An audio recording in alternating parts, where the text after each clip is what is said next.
নমস্কার বন্ধুরা, ভাবনা দিক দর্শন এটা পরিবেশন করছি আমি অনিন্দিতা দাস। বন্ধুরা, বাস্তুশাস্ত্র নিয়ে প্রচুর কাজকর্ম হচ্ছে আজকাল চারিদিকে, এবং এই যে কোন দিকে বাড়ির কি অবস্থান হবে, কোন আসবাবপত্র রাখা হবে, কোন ঘরটা কি কাজে ব্যবহৃত হবে, সমস্ত কিছু বাস্তু থেকে নির্ধারিত করে দেওয়া হয়। অনেককেই শুনি এই পূর্ব দিকে মুখ করে শুলে ভালো, উত্তর দিকে এইটা রাখলে ভালো। আমার একটা প্রশ্ন, এটা কিন্তু একান্তই আমার ব্যক্তিগত প্রশ্ন বন্ধুরা আপনাদের কাছে।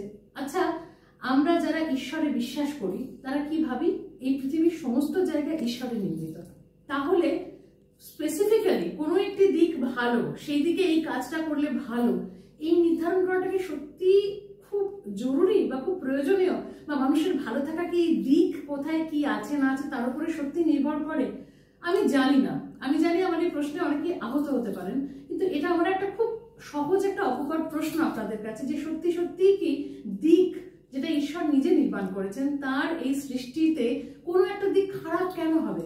আমরা যদি আমাদের ভালোত্ব দিয়ে, শুভবোধ দিয়ে, ভালোবাসা দিয়ে এবং আমাদের অপরিসীম ধৈর্য দিয়ে কোনো একটা কাজ করি, অধ্যাবসায় দিয়ে, আমার মনে হয় সেটা কোনো দিকের উপরে নয়, আমাদের পারদর্শিতার উপরেই সেই কাজটা সফল হবে, আমাদের ভালো থাকাও তার উপরে নির্ভর করবে।